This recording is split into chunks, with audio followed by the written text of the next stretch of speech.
Today on Mr. Media, I'll talk to rock and roll photographer Ken Regan, who just released a spectacular collection of his work in the coffee table book, All Access, The Rock and Roll Photography of Ken Regan. Stick around. Stones and Beatles and Bruce? Oh my.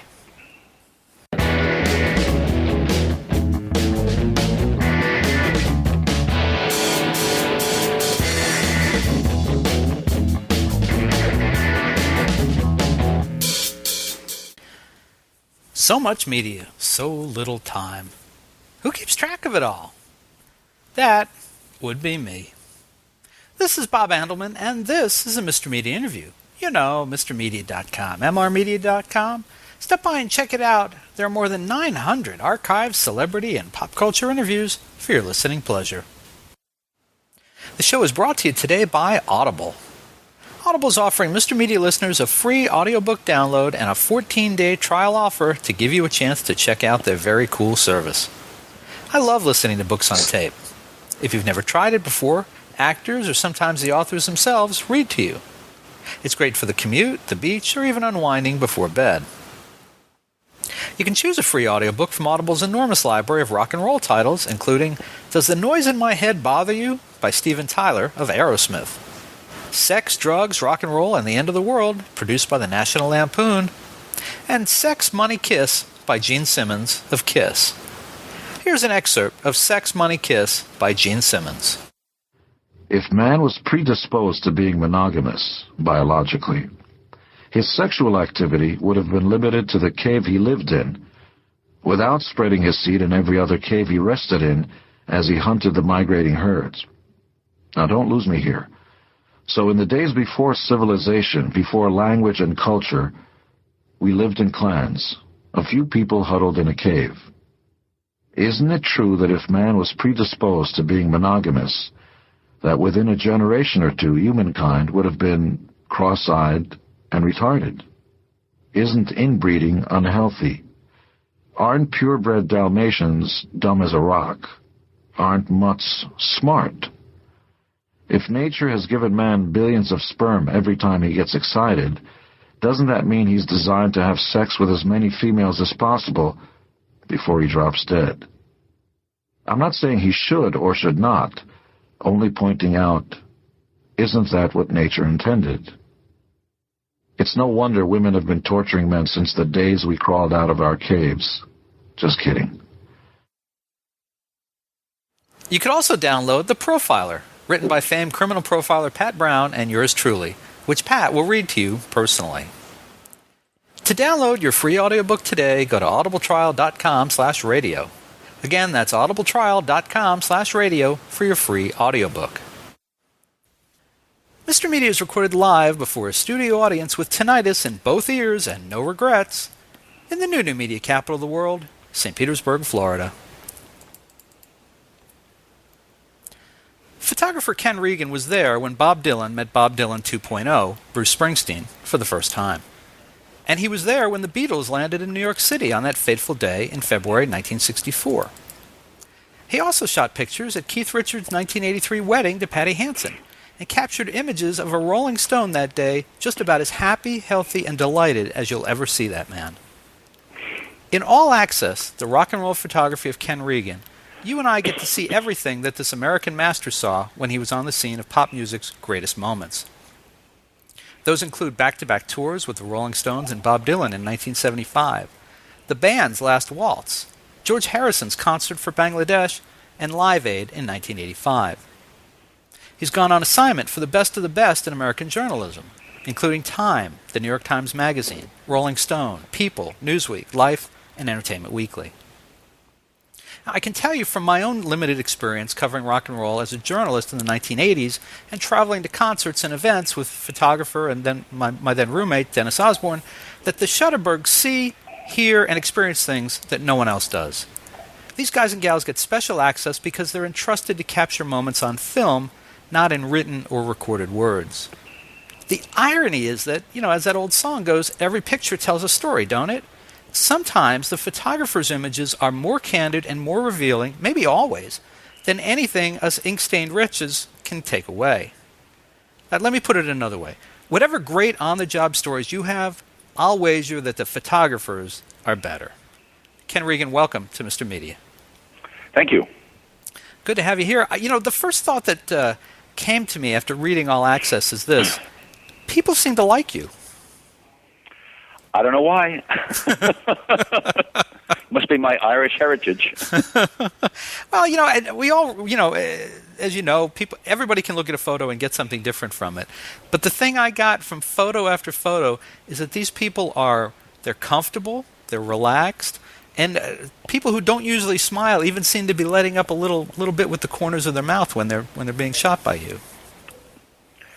Yeah, that seems to be very true throughout my career. I mean, I started out as a sports photographer, and then I went into photojournalism and hard news, and then I went in and out of music a lot, still doing some sports and things, and still doing a lot of hard news. And I think that the big thing for me in photography was I didn't want to be labeled as a sports photographer, as a news photographer, as a music photographer. I wanted to do a little bit of everything, so I tried to diversify my career throughout, which I'm still doing today. Mm-hmm. And, for whatever reasons, people really trusted me. They allowed me to do things that they didn't allow before, and I don't know what it was, what caused that, but I honored that trust throughout my career. I never, ever, took a photograph that I knew was not something that the subject would like to see in a magazine, and I never, ever allowed any of my photographs to appear in any of the so-called, rags. Hmm. So you were careful about the circulation of what? Oh, very much so. Yeah. And even to this day, if we'll get a call from a magazine, and I'll have to know what the story is before I submit the photograph. And if it's something that's on the fence, I'll call one of the whoever the subject might be. I'll call the manager and say, they're doing such and such a story. Is it okay to release this photograph? Hmm.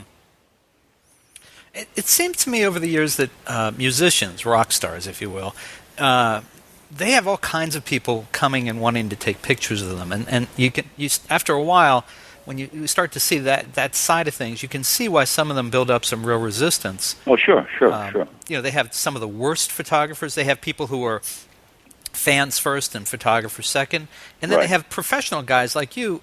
This is what you do. You go out and you shoot pictures of people. You catch them in those moments, and hopefully, everybody comes away happy. And that basically came from my experience as a photojournalist. Mm-hmm. And the one thing that opened every single door for me in music, one man, Bill Graham. Without Bill, I never would have been able to do any of those things that you mentioned and more. How did you first meet Graham? Well, it was really interesting because it started off as a nightmare experience. I was in my teens, because I was doing a lot of photographs for the school paper, and I love music, I love sports, I was going to a lot of events, and I used to sneak a camera into the Fillmore East and take photographs. He would catch me every single time, and, it got to be a joke after a while, and he would grab me by the neck and throw me out. And, say all sorts of expletives and, don't ever come back here again, I'm going to have somebody shoot you, blah, blah, blah, blah, blah. So in managing to capture some of these images at the Fillmore, I take them around to some of the magazines and newspapers just to show them what I was doing. And, some of them got published, which was great. So there was a wonderful old Irish photo editor at the Sunday Times magazine. His name is Michael O'Keefe. And, he took a real liking to me. And he tried to help me every which way possible. So he calls me up one Thanksgiving, right before Thanksgiving, about 2 weeks before. And he said, and he always used to call me Kid. He said, "Hey, Kid, I've got an assignment for you, but I don't know if you can do it." And I said, "Well, an assignment, a real assignment?" And he said, "Yes." I said, "What is it, Mike?" He said, "I want you to photograph on Thanksgiving Day the annual Thanksgiving dinner and concert at the Fillmore East. But, you probably have family, you probably have to be with it." I said, "Mike, Christmas, New Year's, whatever it is, I would do an assignment." And then I thought for a minute, should I tell him that Bill Graham hates me? No, I won't. I won't tell him that. So Thanksgiving Day shows up. I go to the Fillmore. I can't tell you how excited I was. I go to the box office. There's a credential. It's the first credential I think I ever had, probably, certainly from the Fillmore. And it has my name on it. It has the New York Sunday Times Magazine. So I go in, and I think Timothy Leary opened the show, and then Johnny Winter came on, and I was photographing Johnny Winter. And this familiar hand grabs me by the back of the neck, and he says, "Jesus Christ, kid, you got to bust my balls on Thanksgiving. Get out of here." And I said, "No, Mr. Graham, I have a credential. Look, it's from the New York Times." He said, "Who gave you that?" I said, "The front office." Drags me out to the front office. "You give this kid this credential?" He says, "Yes, he represents the New York Times." "How do you know he didn't call him himself or have a friend call in?" He said, "I ought to fire you." And I said, "Listen, Mr. Graham, please. It's not his fault. It's not my fault. Would you please take a minute and call Michael O'Keefe, who's the photo editor of the Sunday Times Magazine, at home. It's Thanksgiving. He's there. Here's his number." Gets on the phone. 5 minutes later, comes back and he says, "Okay, so for the first time, you're legit. Stay out of my way. Don't make any waves, and take some photographs." So I shot the whole show, and Jefferson Airplane was there, and it was fantastic. And then after the show, downstairs in the basement, Bill had decorated the whole basement for a Thanksgiving dinner, putting up signs and turkeys and, all sorts of things, and everybody who was in the show came. And I was able to photograph them, online, getting food, sitting at the tables, et cetera, et cetera, et cetera. It couldn't have gone better. And, when I left, I thanked Bill very much. And a couple of weeks later, Michael Keefe called me, and he said, "Listen, we're going to run that story 2 or 3 pages." And he said, "I just want to congratulate you. You did a really good job. You seem to have a real in there." And I'm going, "Oh, my God." So they did run it, and they ran a big credit on the page for me. So one night after the magazine came out, went home, went to my bathroom, which was my darkroom, and I made 6 prints, and I sent them with the magazine and a note to Bill Graham thanking him. So, I don't know, month, 2 months go by, not a word. I go, what a prick. At least he could have called or sent me a note or said thank you. So I'm doing my homework one night. My mom comes in, and she said, "Ken, there's a phone call for you." I said, "Who is it?" She said, "Well, he said his name is Bill Graham, but I don't think it's the preacher because he's got a really rough voice." So I said, "Oh, God, what's wrong now?" So I go pick up the phone, and I said, "Yes, Mr. Graham, what's the matter?" He said, "Listen, kid, I just want to tell you something. Those pictures in the magazine were really, really good, and the pictures you sent me, no one has ever sent me photographs before." He said, "And I love them. I have them up in my office on the wall." He said, "Anytime you want to come back here, you call me. You're in forevermore. For as long as I'm running the Fillmore, you can come anytime." And that spilled over to the Rolling Stones tour in 1972, to Bob Dylan, to Live Aid, et cetera, et cetera, et cetera. Amnesty International, all the things I did in music were because of him. And yet it's funny because you got in there, and he would have really rather you not have been there, and it wasn't because of any other work you had done. It was just somewhere there was some maneuvering behind both of you that made it possible, and it changed your life. Right. Well, I mean, because Bill was the big promoter. I mean, he was P.T. Barnum in the 70s and 80s, and all these bands trusted him. They liked him. They did what he said, and he introduced me. I mean, I had never met these guys before. And he said, "Listen, this guy's really good. He's a good photographer. You can trust him. You can be open with him. He's not going to reveal anything that shouldn't be revealed, et cetera, et cetera, et cetera." And that was my entree. And can you, did he have a rep with other photographers at that time for being as gruff and difficult, or was he just singling you out because you were a kid, basically? Well, I think he had somewhat of a relationship with Jim Marshall back in the 60s and 70s. But, if you know about Jim or if you know Jim can be very difficult. And he, I think, overstepped his boundaries sometimes. And, I came along and I was, young and innocent and, willing to do everything and anything. And Bill took a liking to me. I mean, I was like his little brother. Must be difficult when he passed. Oh, my God. I tell you, that probably was the stepping stone for me to almost stop doing music. Really? Yeah, when he died. I was so, I was shattered, totally shattered by that. I'm really shocked to hear that because yeah, and it was just a question of here was a man who, out of the blue, made my career in music, and suddenly he was gone. And I went to the funeral service. I see his two sons all the time. I mean, one lives in New York. David lives in Pennsylvania. Alex lives here in New York. And we have lunch at dinner every once in a while. And, they dedicated the street that the Fillmore used to be on about, 8 or 9 years ago, maybe 10, whatever. And they called it Bill Graham's Way. And they had, I guess, 5 or 6 replicas of the sign, and they gave one to me, which is in my office. It's very nice. And was there another sign under it somewhere that said Bill Graham's Way, and then below it said, or the highway with an arrow? 6. Well, it said Bill Graham's Way, and then it said 6th Street or 7th Street, whatever. Okay.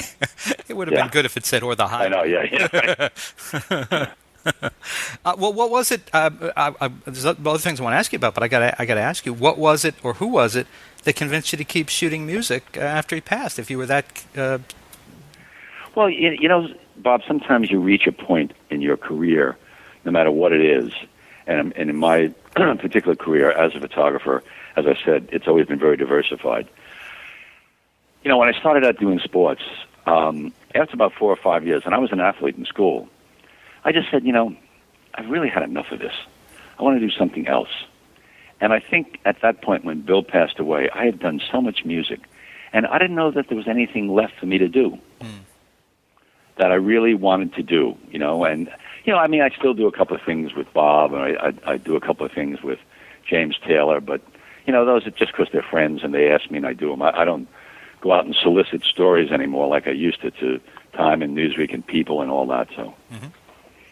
Can you, just out of curiosity, can you look at a collection of your photos, like here, the book All Access, and define what makes them a whole, rather than just unconnected pieces from over the years?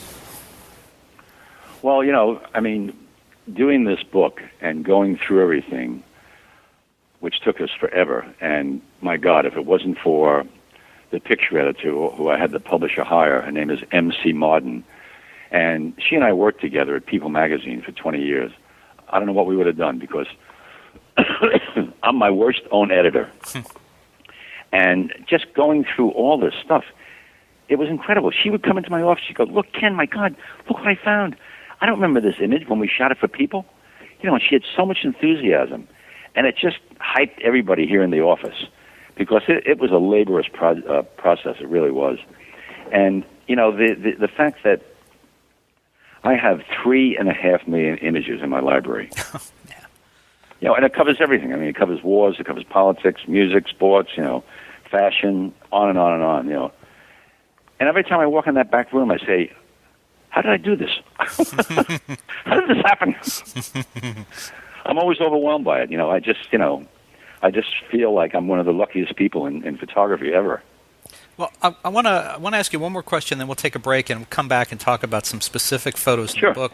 But when you have that many pictures, do you now for print? I know you're very selective about publications or maybe online. Can individual consumers buy prints of your photos? Only in galleries. Oh. Not online. Okay. We don't put anything up online. It's too risky. Right. I mean, I've had too many situations over the years, even before the technology change, where people were stealing my photographs. I mean, catch this story, right? Mm-hmm. I'm in Saudi Arabia, right, covering the Desert Storm War, and we drive into Iraq, and we stopped. We rented a bulletproof Humvee for $4,000 a week. Myself and the reporter drive into Iraq. We're driving all around. We need some gas. We pull into a gas station, broken down old gas station. So the guy comes out, we asked for some gas. I went in to use the men's room, which I walked in and I decided not to use it. And I came out and I was walking past the counter. I looked up and I said, "Oh my God, that's my poster of Madonna." Yeah, with Arabic writing on it. And it was an iconic shot I did of Madonna for People magazine in 1983, 84, when she was first breaking out on the scene. It was her second magazine cover. And here, 15 years later, it's hanging in a garage in Iraq.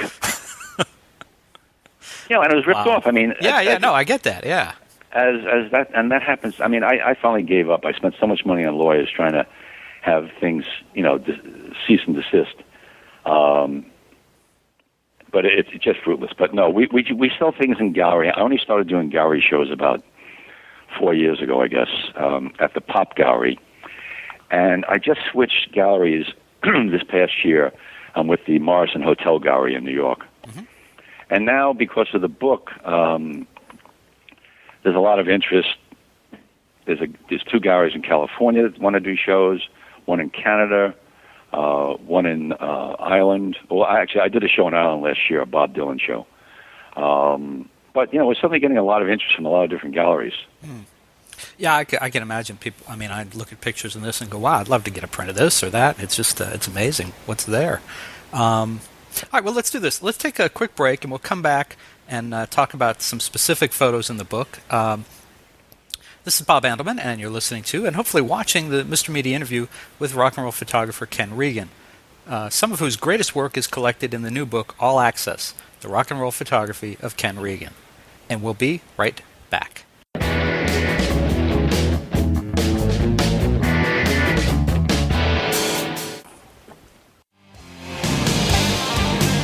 How can we help our kids prepare for the future? This is Stevie Van Zandt. I don't have to tell you that children face pretty tough challenges these days.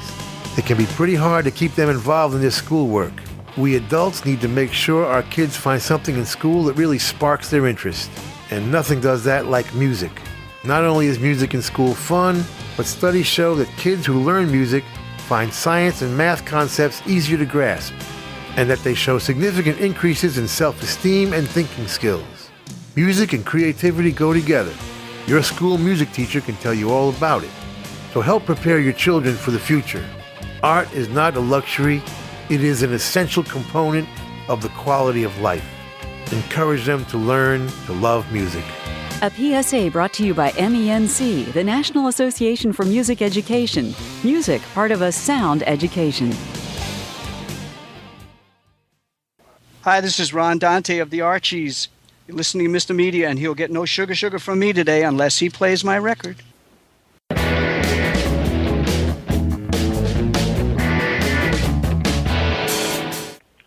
This is Bob Andelman, and you're listening to and hopefully watching the Mr. Media interview with rock and roll photographer Ken Regan, some of whose greatest work is collected in the new book, All Access, The Rock and Roll Photography of Ken Regan. Ken, before the show, we picked out a number of specific photos from All Access to talk about individually, but there's one that was not in that group that I have to ask you about, because when I went through the book last night with my wife and my teenage daughter, it was a real showstopper. It's on the. I'm very curious. What did your daughter think of them?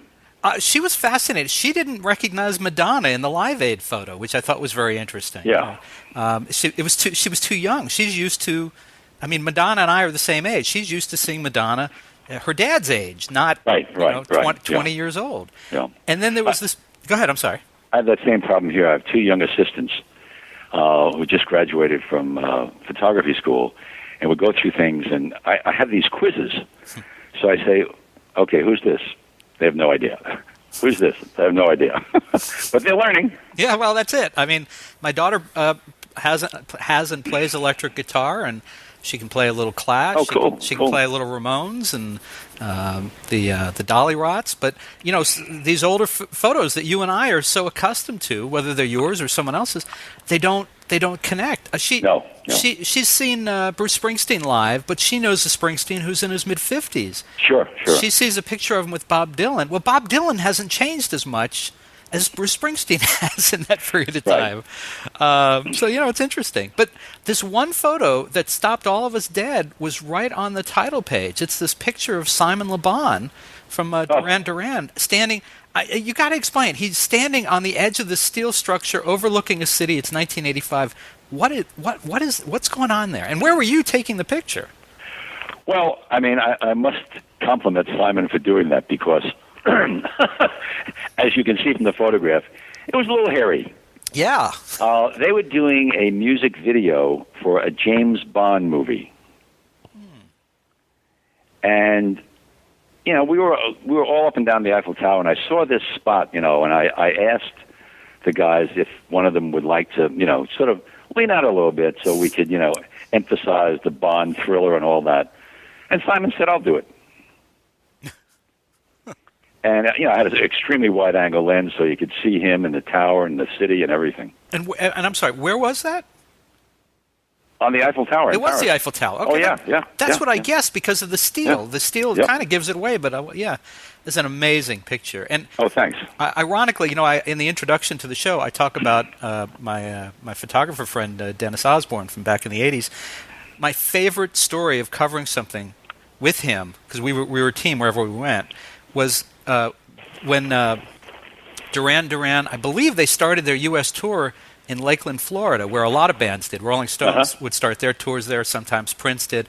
And so I covered their first show, and 10,000 screaming little girls, and their mothers were screaming. And it was one of the most insane nights. Well, when it was over, Dennis, who could go anywhere because of his camera, I couldn't, he went backstage. Now, the band had left, but what they had left behind was like a mountain of stuffed animals and personal messages. And so he grabbed a couple of the stuffed animals, and then he then he said, "What do you think? Should I go back and get some of the letters? They just left them." I said, "Yeah, it'd be interesting. Oh, for sure. I'd love to know what these girls are writing to them." So he brought them back, and we're reading them. We're sitting in the car. It's like 1:00 in the morning, and we're reading them.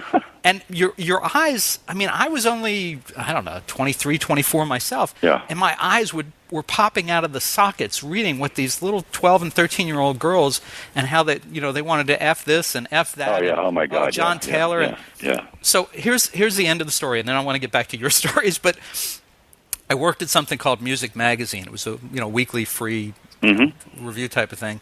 And I took Dennis didn't want the letters. He didn't care about stuff like that. I took them back to the magazine, and the next day, the editor and I were reading through them, and he said, "I got a great idea." He said, "I do a great British accent." I said, "Okay." He said, "Look, so many of these girls put their phone numbers in the letters. This is before email." So he said, "Let's call a few of them." I said, oh my God. So he did. And, he said, "Hello, can I speak to Elizabeth?" Yes, I'll get her for you. Can I ask who's calling? Just tell her it's John Taylor, love. And he would say, Elizabeth, hi, this is John Taylor. And screaming and screaming. So I got your letter from the concert, and I'm just did you really mean that you wanted to F my brains out? That's pretty funny. Oh, my God. It was just, it killed me. Anyway, I still have the letters. I can prove the story was true. Yeah, well, John and one of the other guys were involved in a recording studio here in my building, so I know John really well. They were on the third or fourth floor for years and years and years. So, well, if they want their letters, let me know. Okay. I got them. They're right here. All right. Well, let's go from one British iconic band to another. Let's go back to 1964. You're at John F. Kennedy Airport before we were calling it JFK, I suspect. And you've got this picture of the Beatles out front of the plane, and they're looking up at the sky. Are they looking up at the fans screaming, or is this something else? Bob, you've never seen anything like it. There must have been, the airport, which could never happen today, let all of these fans on the balcony, and it just went on for like miles.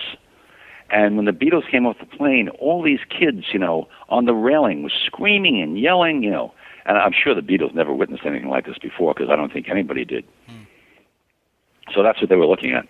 That's incredible. And you've got other shots from that. You've got the great shot. The one shot I really love, you followed them to, I don't necessarily mean you followed them, but you were there during the rehearsals and a production of the famous Ed Sullivan spot. Right, and again, that was one of those situations where it was very, very closed and limited. But one of my classmates' father was an executive at CBS, and he got me into the rehearsal. And there's two pictures that really stand out for me, and we don't have these to show, but one is you have a slightly different angle on the band as they're playing. You show how short the ceiling is. We actually see the depth of the stage they're on, which is not that deep, but you see the ceiling, and I thought that's an angle on that shot, this iconic image of them playing on the Sullivan Show. I've never seen it from that perspective. It's very cool. Well, that's one of the things I always tried to do. I tried to do something that was a little bit different. Like, I do a lot of work on motion pictures right now, and a lot of photographers who work on motion pictures are obsessed with standing right next to the camera to get the same shot that they're filming. Why? I don't know. I, however, try and move around and get something a little bit different, et cetera. Because, for me, it's, again, my photojournalism training, and I know what magazines and newspapers are looking for. And, in some cases, these guys don't. Mm-hmm. Now, the contemporary of the Beatles, of course, at the time were the Rolling Stones. But you have a later picture of Mick Jagger that I really like. It's Jagger sitting on a bench. He's got his arms, he's sideways on the bench. He's got his arms wrapped around his knees. And I hope this won't sound bad, but I thought, looking at it, it could pass for a college student being photographed by his girlfriend in that shot, based on his expression and the ease he has with the photographer. Yeah, that was in Central Park, and we were doing a cover story for a British magazine, and we started at his house. He used to have a townhouse over in the 80s on the west side, and we did a whole series of photographs there. We did a series, he's a workout. I mean, he works out every single day without fail. So we did a whole series of photographs of him working out and then running in Riverside Park. And then, he said, "Hey, listen, I'm going to go down to Andy Warhol's. You want to come along?" I said, "Why not? Sure." Sure. And so he said, "Let's just kind of walk through the city. We'll just see what comes along. We'll go through Central Park. We'll see if there's anything that looks good for you to photograph." So we just, we took a little walk and we went through Central Park, and the park bench shot for me just said something. It said New York. A lot of people sit on the park benches in New York. And to have Mick Jagger sitting on a park bench in New York, in Central Park, you don't see that very often. No, you wouldn't. And these days, probably even less so than at the time you took the shot. Sure. Well, so you have this great shot of Mick in the park. I love the wedding photos of Keith and Patti, because, and I see it. We talked about this before the show started. I see Keith Richards so differently today than I did before reading his book, and knowing from the book that your pictures capture him incredibly happy on that day. But having read the book now, I realize he really was happy. I mean, he put so much history behind him that day. Yeah, I mean, she saved his life. I mean, I don't think Keith would be alive today if he hadn't met and married Patti Hansen. One of the most extraordinary women I've ever met, and kind and loving and caring, and she turned his life around. It's great. I mean, it's just great shots, and it Oh, thanks. And again, it was one of those situations where there were no other photographers. It was just me. Ken Regan, wedding photographer. Yeah, well, it's funny you say that because, throughout my career, whenever I'd had conversations with people, and Keith had been one of them, and I would say, when we talked about photography for a few minutes for whatever reason, and they said, well, what have you done in your career, blah, blah, blah, blah. What don't you want to do? What do you still want to do? And I said, well, 3 things that I really don't want to do. Weddings, baptisms, and bar mitzvahs. So Keith got me to do 2 of them. The wedding, and I did both the birth of his 2 daughters. I noticed circumcisions were not on that list. What's the deal? No. Oh, man. Yes, from the man who photographed Live Aid, a circumcision. Yeah, right. And I got to ask you about photographing Bob Dylan. I mean, this is a guy who a lot of people who I guess don't know him, I'll put it that way, paint him as reclusive, as distant, and unpleasant.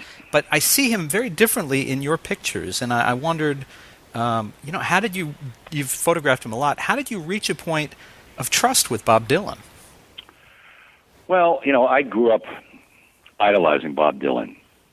And one of the first music photographs I took was Bob Dylan at Forest Hills. And it was the first, not the first music photograph, but the first picture of him. And it was his second appearance when he went electric. And as they booed him off the stage in Newport, they practically booed him off the stage in Forest Hills. Anyway, I shot some black and white, and it's one of my favorite photographs. So, subsequent to that, Bob was supposed to be at Woodstock, but he had a motorcycle accident. I think it was in 67 or 68. Mm-hmm. And he went into a show, and nobody saw him for years and years and years. I'm talking about 2 or 3 years.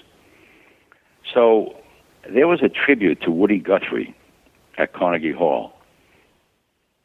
And, Joan Baez, Aretha Franklin, Pete Seeger, Arlo Guthrie, all the big folk people. And I asked Newsweek if I could, get them to get me a credential to shoot it. And they did. And they said, listen, this is the deal. You're allowed to go in and shoot the opening song, and then you have to leave. I said, what? I said, why bother? Right. They said, well, that's the restrictions they're putting on it. So what I did was I didn't go in with the rest of the photographers and shoot the opening song. I happened to get a scalper outside who had a ticket in the balcony, which I bought. And I went upstairs with my long lens and photographed the entire concert. And about 2/3 of the way through the concert, this guy comes out on stage. I'm saying, who the hell is that? And then suddenly I realized it was Bob Dylan. I mean, because he looked so different, totally different. So Newsweek obviously was very pleased with that. And then, I guess in subsequent years, Bob was going out on a tour with the band. And it was his first tour, I think, since the accident. And it was going to be his last tour with the band. So I called Bill up. And Bill said, oh, boy, he's really difficult. I don't know if I can clear this for you.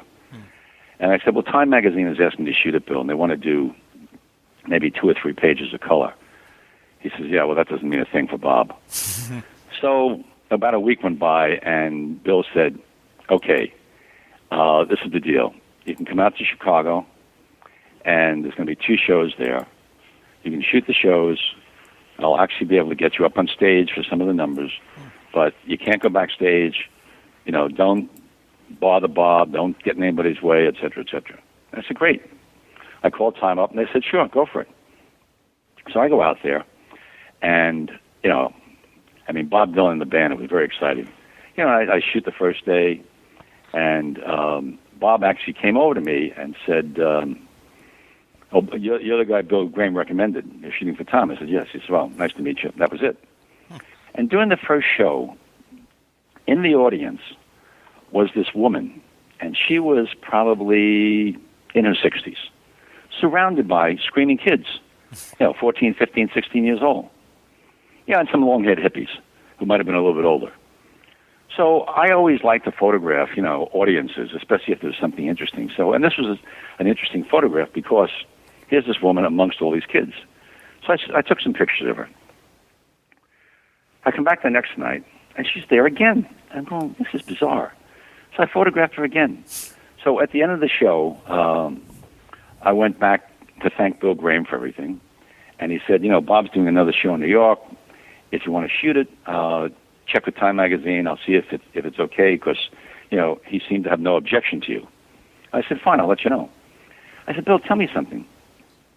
In the first 2 or 3 rows, right by the stage, there was a woman in her 60s, clapping and jumping up and down and blah, blah, blah.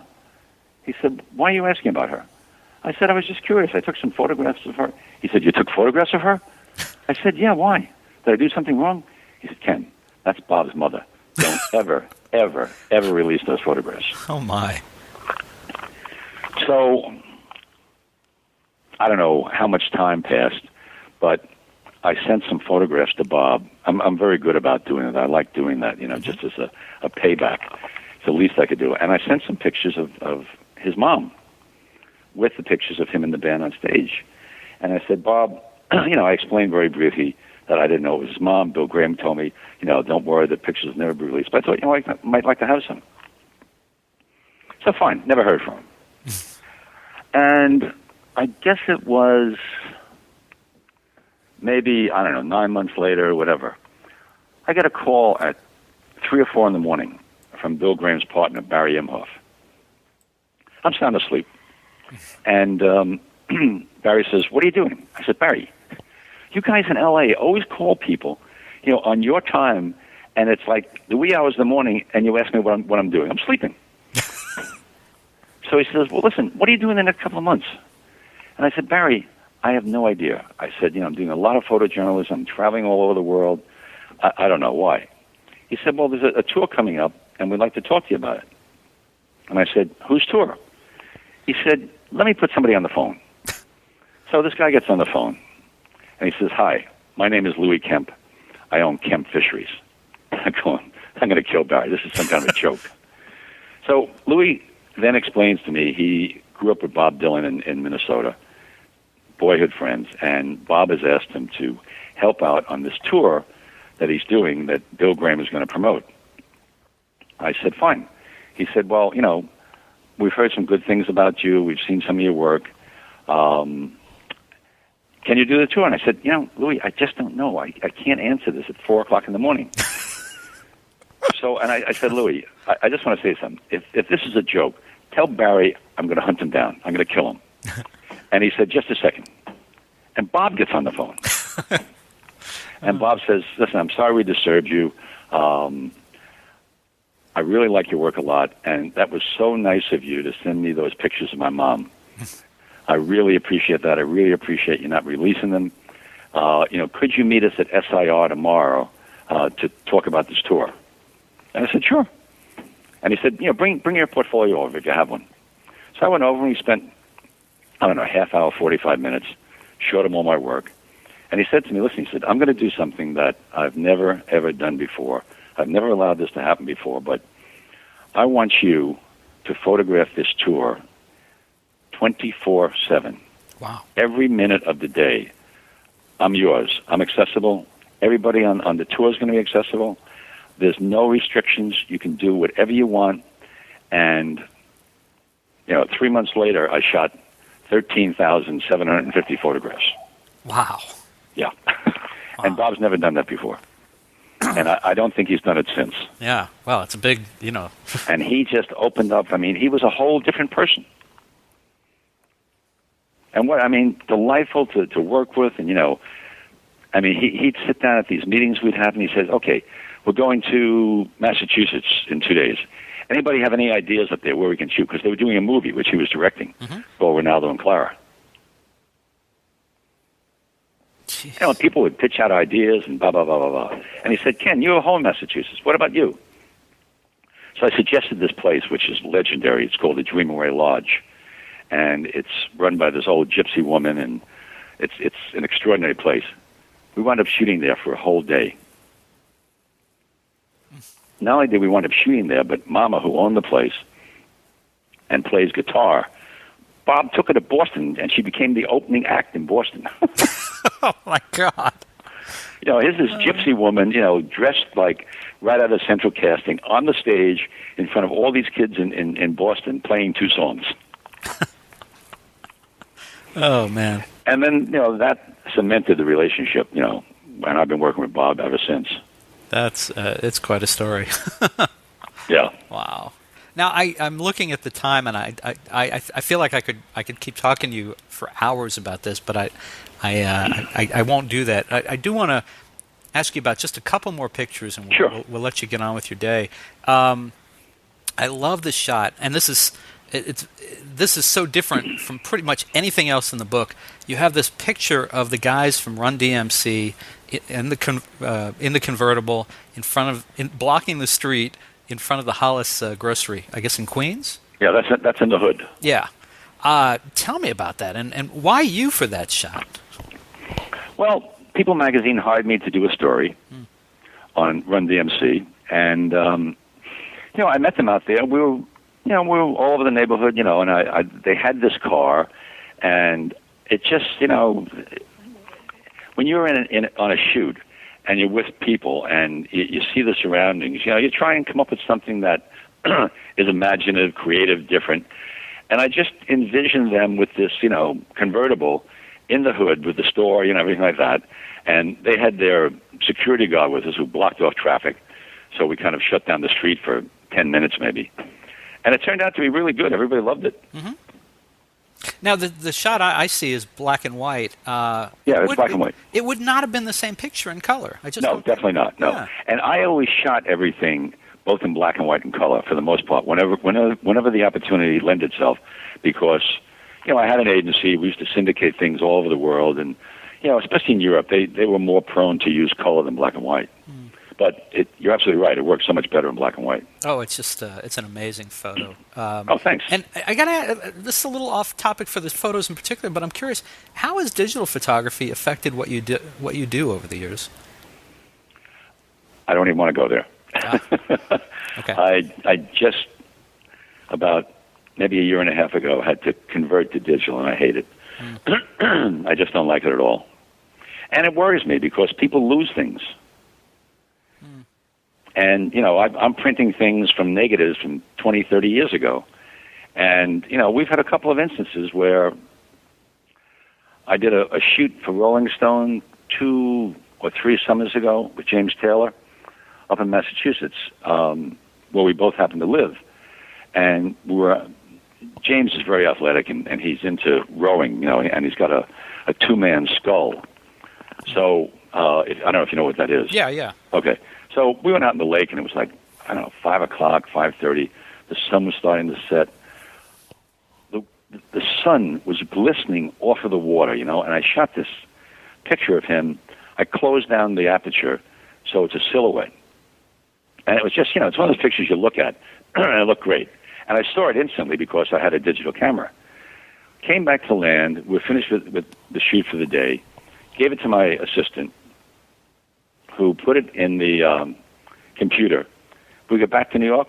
It was gone. Couldn't find it. And fortunately, we found a place in California that you can buy a program from to find things that are missing. Mm-hmm. And we found it. Oh.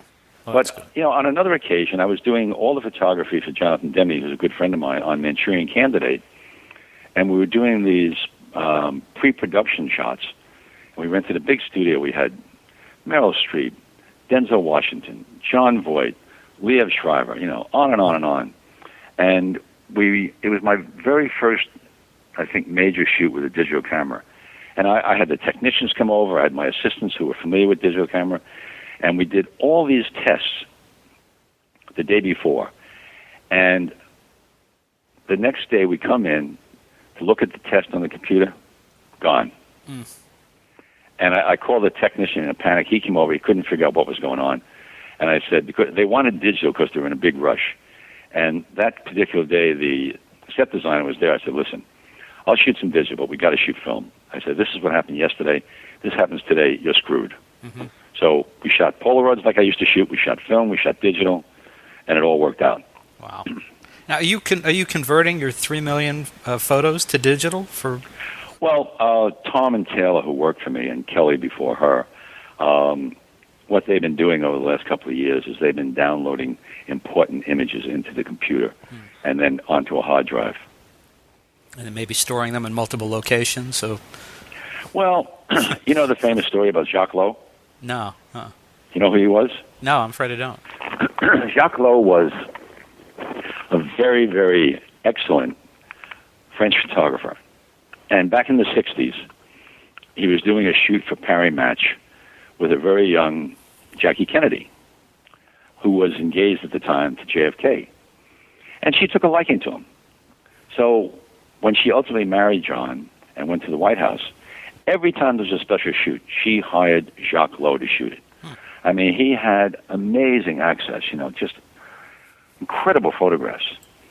So maybe in the end of the 90s, Jacques died, and his family wanted to secure all of his contact sheets, black and white negatives, color images, everything like that. And they figured, let's try and find the most safe place in the world to put it. And they bought this huge safe, right? And they put all those in there, and they rented a space in the World Trade Center. Oh. Gone. Everything. Lost completely. Yeah. God. So there is no safe place. No. After I heard that story, no safe place. No. But you can, the difference between then and now is you can digitize everything and then send it to multiple, Oh, you can, yeah. locations yeah. that way. It gives you a right. better shot at, Right. fire or whatever. All right. So one more question about these photos, and you've been so gracious with your time. I can't believe how much time has gone by us here. Another rare moment, and Dylan is in this shot, is you captured this first meeting between Bruce Springsteen and Bob Dylan. And I wondered if you can set the scene a little. And also, did you know it was about to happen? And was it as big a deal then as it's perceived now? Well, let's see.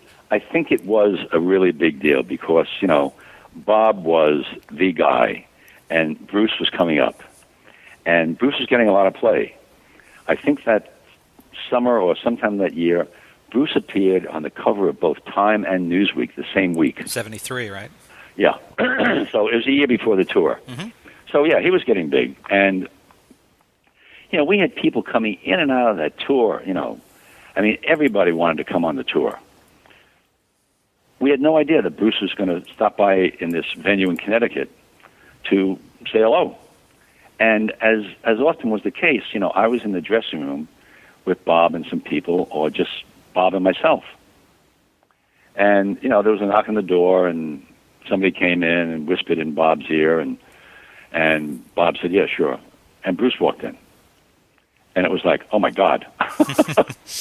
And again, it's one of those situations where you don't want to abuse your privilege. Mm-hmm.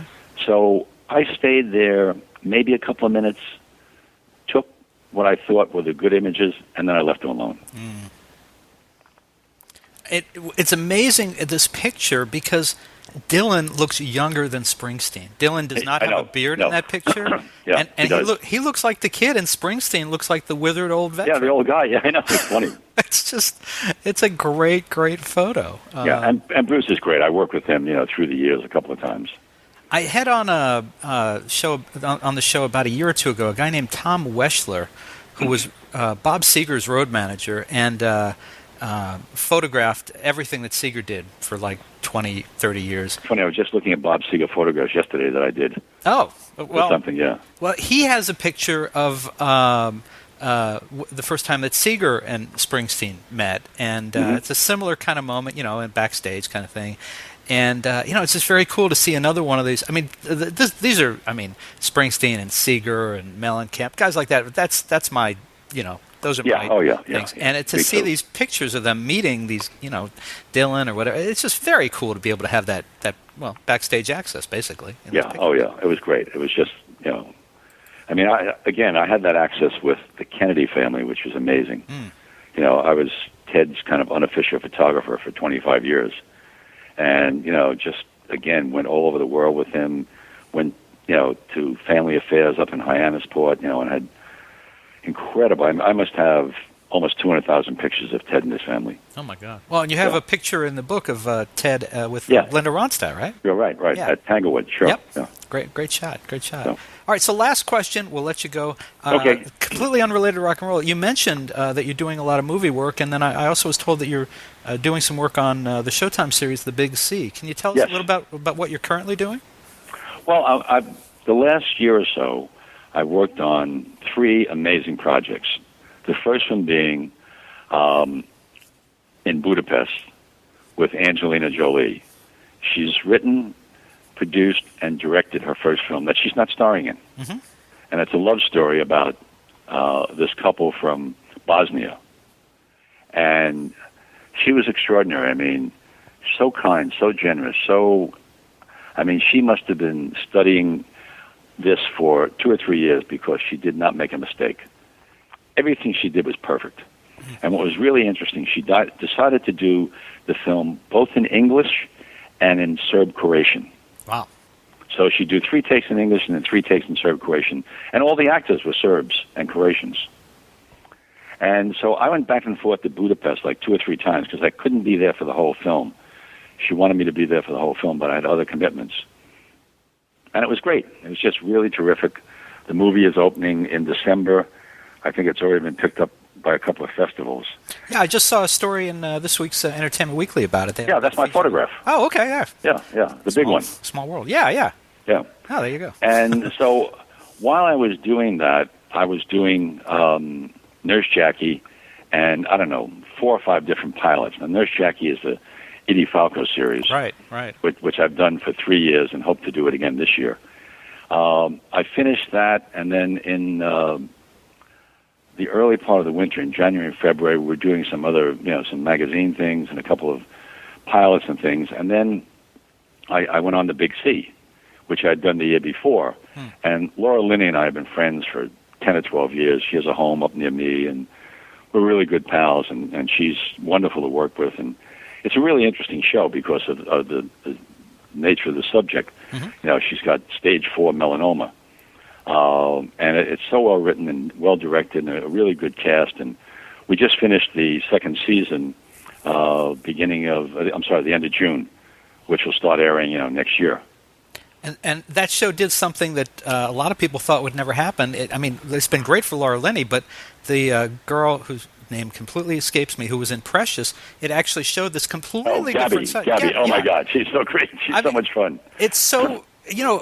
most people would have thought, okay, she had her shot. She had a movie that fit her very well. Yeah. And then she was thrown into this, and it's like, the girl can actually act. She's very personable. Oh, she can, and she dances, she sings, she does everything. She's wonderful. It's crazy. So, good for them. Well, listen, folks, you can find Ken Regan's spectacular, and I know he doesn't like to use me to use these kind of words, but it is a spectacular photography collection. It's called... Well, thanks. I appreciate that. My pleasure. I think people could tell from the way I talked about it during the past, hour how much I enjoyed it. It's called All Access, The Rock and Roll Photography of Ken Regan.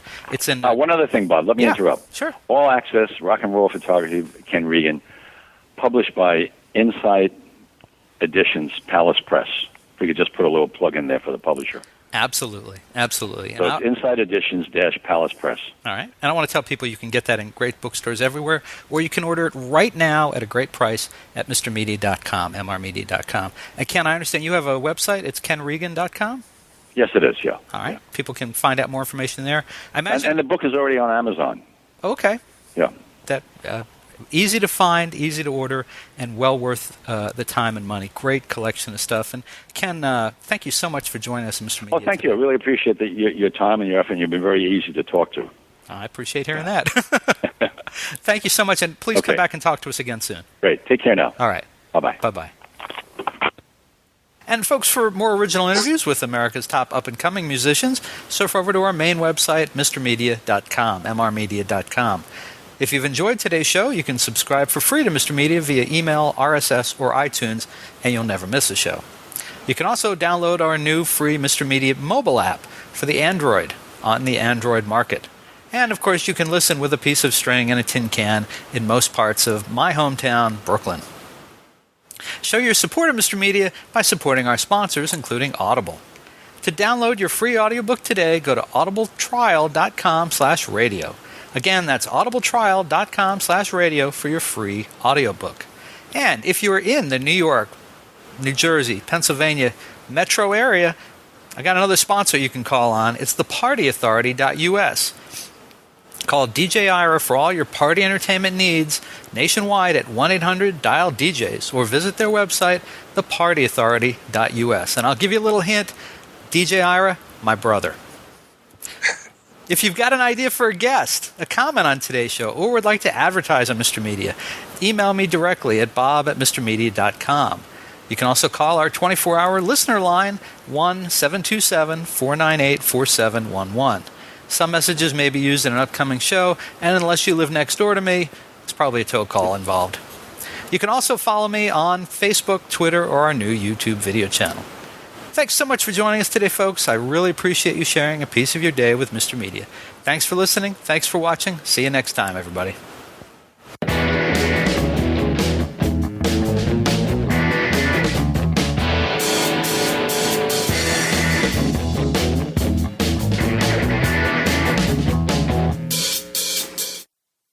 Hey folks, you can hear Mr. Media while on the go now with Stitcher Smart Radio. Stitcher is a free news and talk mobile app available for your smartphone, whether you use an iPhone, iPod Touch, Android, BlackBerry Curve, or Palm Pre. And when you download Stitcher to hear Mr. Media today, you have a chance to win some real money. Downloading is quick and easy. Just find Stitcher in your smartphone's app store. Download it, it's free, it takes seconds. Then, during registration, hit the promo code box and enter Mr. Media, that's MR Media, to get automatically entered to win $100. The latest episode of Mr. Media will be waiting for you in Stitcher's favorites right on your phone. You'll get access to lots of other amazing shows too, always available to you on demand, no syncing. Some of my favorites include WTF with Mark Maron, Plus One Per Diem with Kevin Smith, and The Nerdist with Chris Hardwick. It's all free and all instant to you on Stitcher Smart Radio. And don't forget to win the money. Enter promo code Mr. Media, MR Media, when you register. And thanks for listening. Hi, this is Kurt Smith from Tears for Fears, and yes, I'm to blame for Mr. Media being married. Sorry, girls.